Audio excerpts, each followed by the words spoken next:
নমস্কার, সরাসরি লাইভ অনুষ্ঠানে আপনাদের প্রত্যেককে স্বাগত জানাই। জ্যোতিষ শাস্ত্র হচ্ছে আমাদের সনাতন শাস্ত্র এবং এই শাস্ত্রকে আমরা আজকে বহু বহু বছর ধরে বয়ে নিয়ে চলেছি, কারণ এর মধ্যে থেকে আমাদের কিন্তু আমাদের মানব জীবনে প্রয়োগ করে অনেক কিছু পাওয়ার আছে।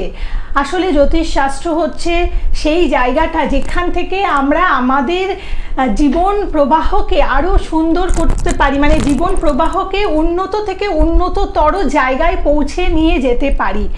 কিন্তু সব কিছুর ক্ষেত্রেই জানবেন যে যে কোনো জিনিসকে যদি আমাদের কার্যবাহী করতে হয়, তার সঠিক জায়গাটাকে নিরূপণ করতে হয়, তার সঠিক প্রয়োগের প্রয়োজন আছে। আর জ্যোতিষশাস্ত্র কিন্তু সেই একই ব্যাপার, মানে তার অন্যত্র হবে না। জ্যোতিষশাস্ত্রকে সঠিকভাবে নিরূপণ করে তার সঠিক প্রয়োগের মাধ্যমে কিন্তু আমরা এই শাস্ত্র থেকে যথাযথ জিনিসগুলোকে পেতে পারি। কিন্তু আজকের দিনে দাঁড়িয়ে আমরা দেখছি যে সাধারণ মানুষের এই শাস্ত্রের ওপরে যে বিশ্বাস ছিল সেটা ক্রমশ হারিয়ে যাচ্ছে। কিন্তু কি কারণে, সেই জায়গাটা আজকের অনুষ্ঠানে আমরা একটু অন্বেষণ করব।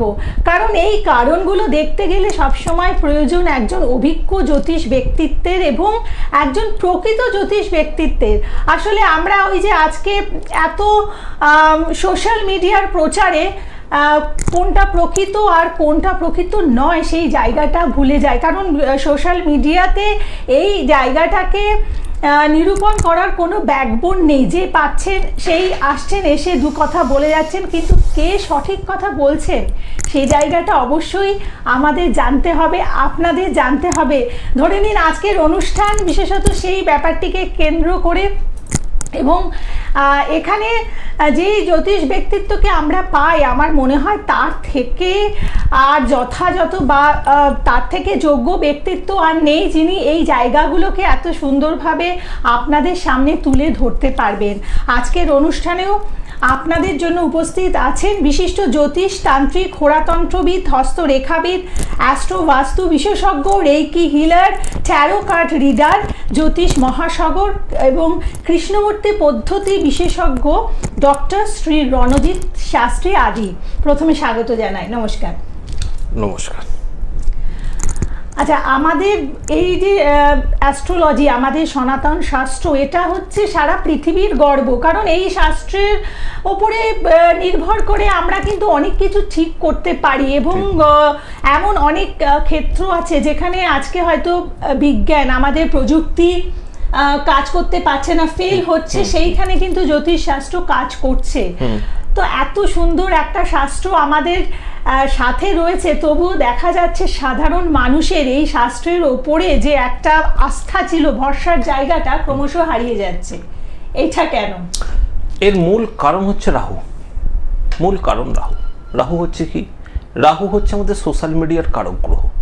টিভি চ্যানেল আজ থেকে 30 বছর 40 বছর আগেও ছিল, এখনো রয়েছে, আজও আছে, ভবিষ্যতেও থাকবে। কিন্তু এই যে রাহুর প্রকোপ, আগে আসতো অভিভাবকরা একটা কমপ্লেন নিয়ে যে স্যার ছেলে মেয়েদের হাত থেকে ফোন কিছুতেই কাটতে পারছি না। এখন ওই কমপ্লেনটা বন্ধ হয়ে গেছে। কেন? অভিভাবকরা নিজেই ফোনে আসক্ত হয়ে গেছে। তো ছেলে মেয়েদের হাত থেকে ফোন কি করে কাটবে?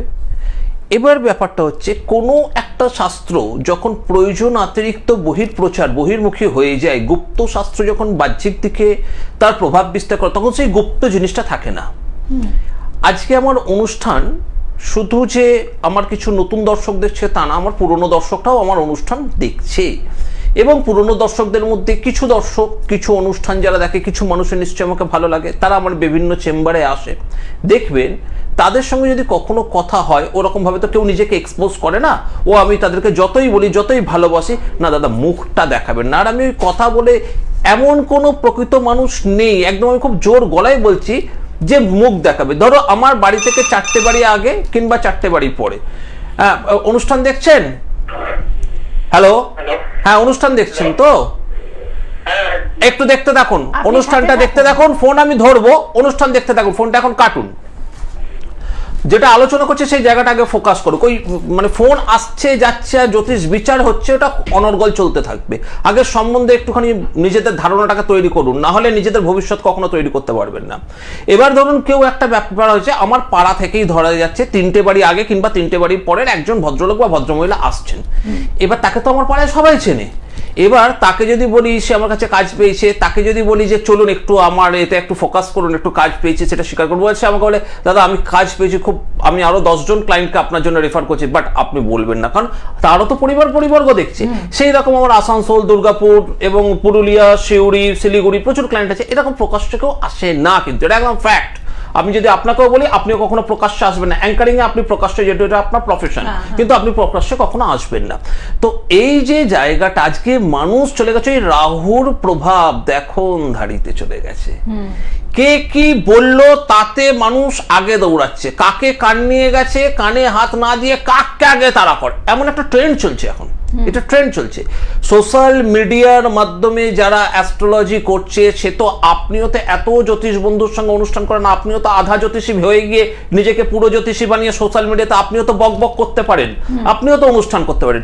সোশ্যাল মিডিয়াতে বকা আর নিজে বুক ফুলিয়ে একটা চ্যানেলের মধ্যে বসে কথা বলার মধ্যে ডিফারেন্স আছে। এই ডিফারেন্সিয়েশনটা আগে ফার্স্টে বুঝতে হবে তাকে, যে অনুষ্ঠান দেখছে, যে ইনি চ্যানেলে এসে বকছে আর সোশ্যাল মিডিয়া। তো আপনিও, এই যে ভদ্রলোক ফোন করেছে, ইনিও যদি ফুটপাথ থেকে দুটো জ্যোতিষীর বই কিনে নেয়, যে রবি, শনি, মঙ্গল, রাহু, বুধ সম্বন্ধে, ইনিও দুটো ডায়লগ দিয়ে দেবে, দেখবে ইনিও জ্যোতিষী হয়ে গেছে। তাকেও একজন জিজ্ঞাসা করবে আপনি কত টাকায় দেখবেন, বলে আরে আমাকে 101 টাকা ভিজিট দিও না, আমি দেখে দেবো। 101 টাকা ফোন পেতে পাঠিয়ে দেবে, জিপেতে পাঠিয়ে দেবে, আমি দেখে দেবো, আমি কিউআর কোড দিয়ে দিলাম। কি বললো সাব ব্যাংক হাতি ঘোড়া দূরের কথা, সে দেখলো আমার 101 টাকা উঠে গেছে। এরকম 5টা মারলাম আমি সপ্তাহে, 501 টাকা উঠে গেল, তেমন আমার চা বিড়ির খরচা উঠে যাচ্ছে। তাহলে সুতরাং জ্যোতিষীটাকে ভুয়োবাজির জায়গায় নিয়ে গেছে হচ্ছে সোশ্যাল মিডিয়া। আমি বরাবর বলে এসেছি সোশ্যাল মিডিয়াতে অনেক ট্যালেন্টেড অ্যাস্ট্রোলজার রয়েছে, কিন্তু তারা কিন্তু নিজেকে কখনোই এক্সপোজ করছে না বা করে না। তারা প্রচুর গুণী মানুষ রয়েছে, প্রচুর গুণী, তারা সেই জায়গাতে আমি নিজে তাদেরকে ফলো আপ করে দেখেছি, তারা সমাধান পাচ্ছে না। কারা সমাধান পাচ্ছে? আজকে কুম্ভ রাশি তোমার রাজযোগ চলছে, আজ মেষ রাশি তোমার 7.5 চলছে, বৃষ রাশি তো সুবর্ণ সুযোগ। এই যে দুদিন আগে সোশ্যাল মিডিয়াতে খুব ঘুরে বেড়াচ্ছিল, কর্কট রাশি একদম রাজ্যকারক পরিস্থিতি। কর্কট রাশিতে বৃহস্পতি এসে একদম পুরো পকেট ভরিয়ে দিচ্ছে। এই যে জিনিসগুলো, এত টান দিয়ে কথাবার্তা, এত মানুষ হিপনোটাইজ হচ্ছে এই সমস্ত কথাবার্তায়, এটাকে কেন্দ্র করে আমার আজকে বক্তব্য, এটাকে কেন্দ্র করে আজকে আমার প্রতিবাদ। মানুষ এতে বিভ্রান্ত হচ্ছে, মানুষ এতে ঠকছে। আমার 10টা ফোন আমার এখানে ঢোকে, 10টা ফোন না ঢুকলে আমার কিচ্ছু এসে যায় না। আপনাদের ভালো লাগতে পারে, না লাগতে পারে, কিন্তু জ্যোতিষের কাছে তখন আপনারা বলছেন যে ঠকছেন না, সঠিক জ্যোতিষের কাছে যাচ্ছেন না, যে আপনাদেরকে বিভ্রান্ত করছে। পকেটে এই মুহূর্তে যে ভদ্রলোক ফোন করছে, দেখা যাবে যে তার চাকরি নিয়ে প্রবলেম কিংবা সংসার নিয়ে প্রবলেম। সে একটা কোথাও সোশ্যাল মিডিয়া স্ক্রল করতে করতে দেখলো, কি বলছে, চতুর্থপতি যদি অষ্টমে থাকে তাহলে প্রচন্ড পরিমাণ সংসারে অশান্তি হয়। সে এবার তার হরোস্কোপ মেলাতে বসে গেল, চতুর্থপতি কোথায় আছে? অষ্টমে তো নেই, কিন্তু সপ্তমে রয়েছে। তাহলে কি এটা অষ্টমের গা ঘেঁষে রয়েছে? আরে বাবা, শুধু চতুর্থপতি অষ্টমে থাকলে, যদি অষ্টমপতি চতুর্থের উপর দৃষ্টি দেয়, যদি অষ্টমপতি নক্ষত্রে চতুর্থপতি অবস্থান করে, যদি দেখা যাচ্ছে চতুর্থ অষ্টম সমসপ্তম অবস্থান করে আছে, যদি দেখা যাচ্ছে অষ্টমপতির মহাদশায় চতুর্থপতির অন্তর্দশা চলছে, তাহলে কি হবে? সেই জন্য আজকে আপনি যে প্রশ্নটা করছেন, খুব ব্রড একটা জায়গায় দাঁড় করিয়ে দিয়েছেন আপনি আমাকে। এটা কোনো জ্যোতিষ যে মানুষের ঠেকছে, জ্যোতিষ শাস্ত্র যে বদনাম হচ্ছে, সেই বদনামের মূল কারণ হচ্ছে এই সোশ্যাল মিডিয়ায় অবাঞ্ছিত অপ্রত্যাশিত জ্ঞান দেওয়া। আসুক না টিভি চ্যানেলে, নিজের জ্ঞাটের কড়ি খরচা করে বসে একটু জ্ঞান দিক না, তাহলে তো আমি ভালোবাসবো তাদেরকে। ক্ষমতা বলে জ্ঞান দিক না, ভালোবাসবো তো। শুধুমাত্র ওই একটাই জায়গা। এই যে বলছে এখন বর্তমানে বলছে মকর রাশির খুব ভালো সময়, খুব সোশ্যাল মিডিয়া চলছে, মকর রাশির খুব ভালো সময়। কর্কট রাশি, তোমার তো বৃহস্পতি কর্কট রাশিতে বসে আছে, মানে নোট উঠছে তোমার। আর বৃষ রাশি হেভি কামাই হচ্ছে, ঘন্টা হচ্ছে। আমি জ্যোতিষী রণজিৎ শাস্ত্রী আদি বলছি, ঘন্টা হচ্ছে। আমি আপনার কথা শুনছি, আপনাকে প্রমাণটা আগে করিয়ে দিই। আজকে আমরা যে সোশ্যাল মিডিয়াতে একটা বিচার করে দিই, একটা গ্রস বিচার করে দিলাম, যেহেতু মকরের সপ্তমে বৃহস্পতি এসছে, বলে দিচ্ছি খুব ভালো টাইমিং। কিন্তু এখন দেখা যাচ্ছে মকর রাশিতে যাদের জন্ম নক্ষত্র 21 অর্থাৎ রবির নক্ষত্রে জন্ম, তাদের ক্ষেত্রে দেখা যাচ্ছে, আমি আমার টেকনিশিয়ান বন্ধুদেরকে বলবো একটু আমি যেগুলোকে আপলোড করে দিয়েছি সেগুলোকে একটুখানি দেখাও, যে এইরকম ভাবে একটা ক্যালকুলেশন হয়, গোচর ক্যালকুলেশন, যে এই যে দেখতে পাচ্ছ নবতারা চক্র, জন্ম, সম্পদ, বিপদ, ক্ষেম, প্রত্যারী, সাধক, বদ, মিত্র, অতিমিত্র, এই যে 9টা তারা আছে, এই 9টা তারার মধ্যে এবার নক্ষত্রের মধ্যে শনি কোথায় আছে, বৃহস্পতি কোথায় আছে, চন্দ্র কোথায় আছে, মঙ্গল কোথায় আছে, রাহু কোথায় আছে, এটাকে বিচার করতে হয়। তাহলে একটা প্রপার প্রেডিকশন প্রসেস আসবে। এর সাথে আরেকটি বিচার করতে হয় কর্মকে কেন্দ্র করে, সেটাকে বলা হয় স্বর্ণালী চক্র। একটু স্বর্ণালী চক্রটা একটু দেখানো হোক। সেই স্বর্ণালী চক্র, এই স্বর্ণালী চক্র দেখো, জন্ম, কর্ম, সাংঘাতিক, মানুষ, বিনাশ, সমুদায়, এই যে চক্রটা রয়েছে, এই চক্রের মধ্যে নক্ষত্র কোথায় বসে আছে, এই দুটি চক্রের মধ্যে নক্ষত্রকে যদি আমি ব্যালেন্স করি তাহলে কিন্তু সে এখন ভালো রেজাল্ট পাবে। কিন্তু সে ভালো রেজাল্ট পাচ্ছে না, কারণ আমি একটা ছোট্ট উদাহরণ দিই। যাদের জন্ম নক্ষত্র বর্তমানে রবির নক্ষত্রে জন্মগ্রহণ করে রয়েছে, রবির নক্ষত্রের মধ্যে ধরে নাও মকর রাশিটার উদাহরণ দিই আগে, তারপর বৃষ রাশিতে আসবো। বৃষ রাশিটা বলছে একাদশে শনি নাকি মাথার ওপর শনি বসে আছে, হেভি তুঙ্গস্থ সময়। রবির নক্ষত্রে জন্মগ্রহণ করেছে 21 নম্বর নক্ষত্র, সেক্ষেত্রে দেখা যাচ্ছে তোমার শনি এখন বদ নক্ষত্র অবস্থান করে রয়েছে। বৃহস্পতিও ভালো নক্ষত্র অবস্থান করে নেই। গোচরে বৃহস্পতি ভালো নক্ষত্র, মাঝে মাঝে পয়সা পাবে মকর রাশি, কিন্তু ভালো পয়সা সে পাচ্ছে না, অথচ সোশ্যাল মিডিয়া বলে গেছে মকর রাশির গোল্ডেন টাইমিং। সেই ক্ষেত্রে একইভাবে ধরা যাক বৃষ রাশির নক্ষত্র হচ্ছে কৃত্তিকা নক্ষত্র, রবির নক্ষত্র পড়ে 3 নম্বর নক্ষত্র, কৃত্তিকা নক্ষত্র অবস্থান করেছে। এবার বৃষ রাশিতে যদি কৃত্তিকা নক্ষত্র অবস্থান করে তাহলে একইভাবে দেখা যাচ্ছে বৃষ রাশির ক্ষেত্রে বদ নক্ষত্রের মধ্যে শনি বসে রয়েছে। যে বৃষ রাশি এতদিন ধরে রোজগার করেছে তার নক্ষত্র পরিবর্তন হওয়ার ফলে শনি সেই জায়গাতে কিছুতে 27 নম্বর নক্ষত্র রেবতী নক্ষত্র বৃষ রাশির ক্ষেত্রে বদ নক্ষত্রে, অর্থাৎ এখন আর বৃষ রাশি সেই পয়সা পাবে না একাদশে যতই শনি অবস্থান করে থাক। তাহলে জ্যোতিষ শাস্ত্রকে বিচার করতে গেলে বিভিন্ন ভাগে ভাগ আছে, সেটাকে বলা হয় ডিভিশনাল চার্ট। সেই ডিভিশনাল চার্টটা এই স্বল্প সময়ের অনুষ্ঠানের মধ্যেও বিচার সম্ভব নয়, বা সোশ্যাল মিডিয়াতে একটা হরোস্কোপকে পুরো বিচার করতে সম্ভব হয় না। যারা যারা আমার চেম্বারে এসছে তারা জানে যে একটা চার্ট বিচার করতে মিনিমাম আধ ঘন্টা থেকে 45 মিনিট আমি সময় নিই, সেটা আবার 1 ঘন্টা ঘটে যেতে পারে কখনো কখনো ক্ষেত্রে। তাহলে কি করে একটা সোশ্যাল মিডিয়ায় একটা 60 সেকেন্ডসের ভিডিও দেখে আমি আমার ভাগ্যটাকে বিচার করব? এবার বুঝতে পারছেন কেন জ্যোতিষ শাস্ত্রের উপর মানুষ আস্থা হারিয়ে ফেলছে, কেন মানুষ বিভ্রান্ত হয়ে যাচ্ছে। একদম এই একটাই কারণ। আচ্ছা, আরেকটি ব্যাপার, সোশ্যাল মিডিয়াতে দেখা যায় যে যার যত বেশি ভিউ হয়েছে সে তত বড়। হ্যাঁ, এবং এই যে ভিউটা একটা চটকদারি কথার উপরে ভিত্তি করে, এবং সোশ্যাল মিডিয়া আপনি যেমন ব্যাখ্যা করছেন সেখানে তো কোনো ব্যাখ্যার জায়গায় নেই। সোশ্যাল মিডিয়াটা কোথা থেকে আসে? আমাদের হরোস্কোপের 3য় ভাগ থেকে আসে সোশ্যাল মিডিয়া। 3rd হাউস হচ্ছে যোগাযোগের ভাব। সেই 3rd হাউসের মধ্যে যদি আমাদের তৃতীয়াধিপতি প্রপার জায়গায় থাকলো, তৃতীয় একাদশ সম্পর্ক আছে, তাহলে সে সোশ্যাল মিডিয়ার মাধ্যমে রোজগার করবে। সেটা এবার কিসের মাধ্যমে রোজগার করছে? সোশ্যাল মিডিয়ায়। বা সোশ্যাল মিডিয়াতে কোন টপিকে সে যাবে? ফুড ব্লগিং এ যাবে, মোটো ব্লগিং এ যাবে, ট্রাভেল ব্লগিং এ যাবে, কোন টপিকে সে যাবে সেটা কিন্তু ডিসকাস করবে সেই তৃতীয়পতি একাদশ কানেকশনে কে দৃষ্টি দিচ্ছে, কার নক্ষত্রে রয়েছে, এবং সেই তৃতীয়পতি নিজে কোথায় রয়েছে, সেই যে স্থানে রয়েছে সেই অধিপতি কোথায় রয়েছে। জ্যোতিষ শাস্ত্রটা কিন্তু এত সহজে মুখের মধ্যে ব্যাখ্যা করা শাস্ত্র নয়। যারা আজকে 35 থেকে 40 বছর ধরে জ্যোতিষী করছেন, যে সমস্ত গুরুতুল্য মানুষ রয়েছে, আমার প্রচুর নাম করা অ্যাস্ট্রোলজার রয়েছে, 35-40 বছরের ওপর তারা জ্যোতিষী করছে, তাদের অভিজ্ঞতাকেও যদি এখন আমি ব্যক্তিগতভাবে যখন তাদের সঙ্গে আমার কথা হয়, সে বলে রণজিৎ 40 বছরে মনে হয় যেন এখনো আরো শেখা বাকি রয়ে গেছে। আর দেখো সোশ্যাল মিডিয়াতে কিরকম কত সহজে কিছু ডায়লগ দিয়ে দেওয়া হচ্ছে। এই যে সোশ্যাল মিডিয়াতে বলা হয়েছে, দেখুন আপনাকে একটা আমি উদাহরণ দিই। তুলা রাশির ক্ষেত্রে দেখা যাক, আগে সোশ্যাল মিডিয়ার বাদ দিন, আপনি আমাদের জ্যোতিষ শাস্ত্রের বিধানে কি বলা আছে দেখুন। বলছে যদি কেন্দ্র আর কোণপতি একত্রিত হয়ে কোনো একটা কেন্দ্র বা কোণে অবস্থান করে তাহলে রাজযোগ সৃষ্টি হয়। এটা একটা ফর্মুলা দিলাম। এই ফর্মুলাটা তো সাধারণ আপামর জনসাধারণ বোঝে না, সে বলবে, সে শুধু এটা শুনবে যে তোমার রাজ্য আছে কিনা বলো, মানে আমি নোট কামাবো কিনা বলো।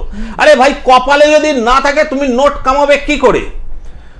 তো এবার দেখা যাচ্ছে কেন্দ্র আর কোণপতি একত্রিত হয়ে কোনো একটা কেন্দ্র বা কোণে অবস্থান করেছে। আমি একটা উদাহরণ দিই, তুলা লগ্ন বা তুলা রাশি, তুলা লগ্নের ক্ষেত্রে আমি আছি বা তুলা রাশির ক্ষেত্রে আছি, তার কেন্দ্রপতি আর কোণপতি কে? চতুর্থপতি শনি, কেন্দ্র কোণ একাই শনি রাজ্যকারক, সে অবস্থান করেছে কোথায়? তুলা লগ্নের সপ্তমে অবস্থান করেছে। সে আবার কেউ কোণে অবস্থান করেছে, কেন্দ্রে অবস্থান করেছে, সপ্তমে অবস্থান করেছে, কেন্দ্রে 1 4 7 10 সপ্তমে অবস্থান করেছে। কিন্তু তুলা লগ্নের সপ্তম হচ্ছে মেষ, মেষ হচ্ছে শনির মিত্র নয়, মেষ হচ্ছে শনির শত্রু রাশি, এবং সেই মেষে যে শনি অবস্থান করেছে সেই অবস্থানগতভাবে শনি সেখানে নিচস্থ, অর্থাৎ সপ্তমে রাজ্যকারক গ্রহ সপ্তমে অবস্থান করেছে ঠিকই, কিন্তু সে নিচস্থ অবস্থান করেছে, তাহলে তাকে নিজভঙ্গ রাজযোগ বলা হয়েছে।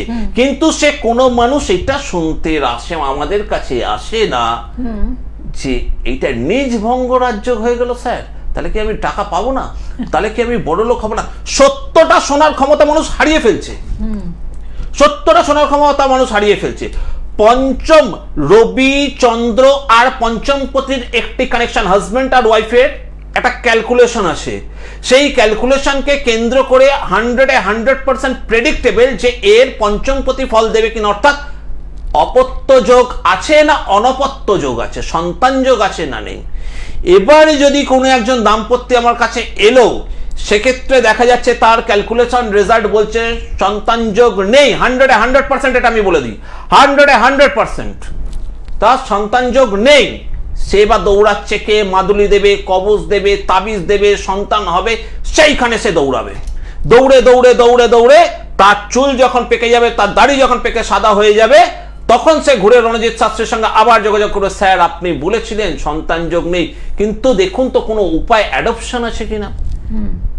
যদি পঞ্চমপতি দুর্বল হয়ে দুস্থান অধিপতি নক্ষত্রের মধ্যে অবস্থান করে, এটা ব্যক্তিগত অভিজ্ঞতা, দুস্থান অধিপতি নক্ষত্রের মধ্যে অবস্থান করে পঞ্চমেই দৃষ্টি দেয়, তাহলে অনেক কাঠখড় পুড়িয়ে হয় একটি সন্তান হবে, আর না হয় একটা অ্যাডপশন হবে। এই অ্যাডপশন পেতে গেলে আবার একটা অনাথ আশ্রমের সঙ্গে, অরফ্যান চাইল্ড যে এরিয়ার সঙ্গে যোগাযোগ করতে হবে, তাহলে সেই ক্ষেত্রে যোগাযোগের কারণে অর্থাৎ পঞ্চম তৃতীয় কানেকশন দিলে সেক্ষেত্রে কিন্তু একটি অ্যাডপশন যোগ ক্রিয়েট করা যায়।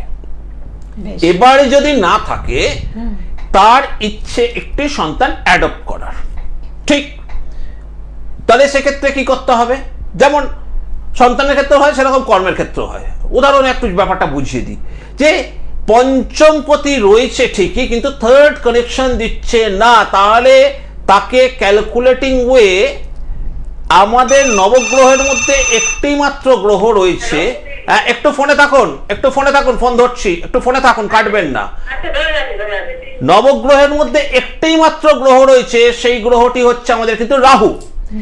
এই রাহু 12টা ভাবের মধ্যে 8টি ভাবে ভালো ফল দেয় আর 4টি ভাবে মারাত্মক খারাপ ফল দেয়।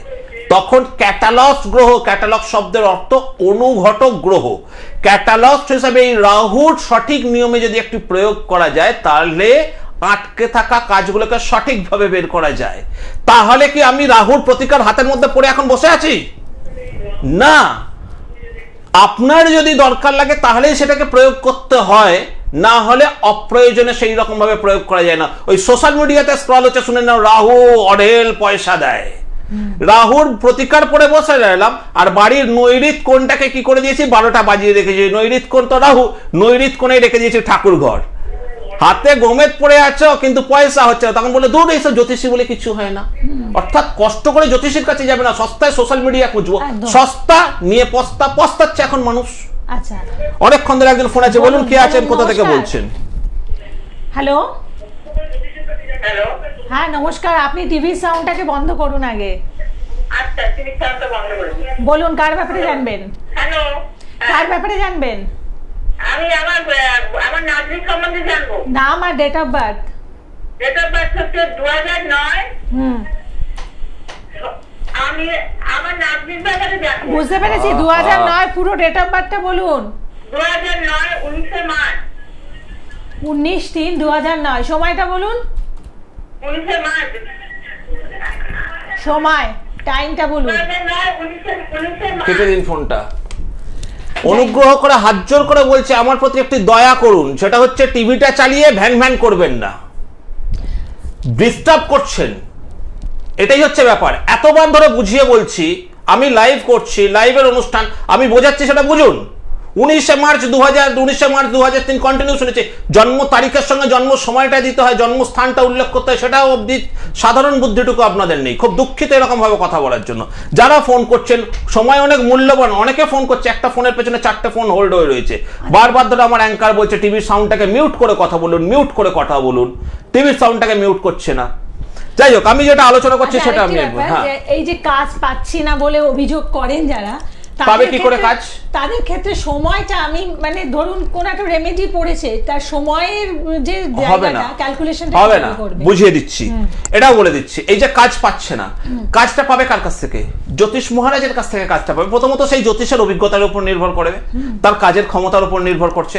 তারপর আসছে এবার সময়। এই যে আপনি প্রশ্নটা করলেন না, সময়, যদি কোনো কারণবশত দেখা যায় যে দ্বিতীয় দ্বাদশ তার কানেকশন দিচ্ছে বা অষ্টম দ্বাদশ তার কানেকশন দিচ্ছে, তাহলে সে কাজ পাবে না।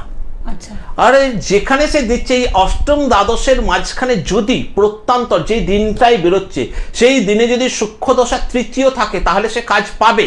সূক্ষ্ম দশায় যদি তৃতীয় কোথাও কানেকশন না থাকে, তাহলে সে যেখানে যাচ্ছে সেখানে সে ব্যর্থ হবে।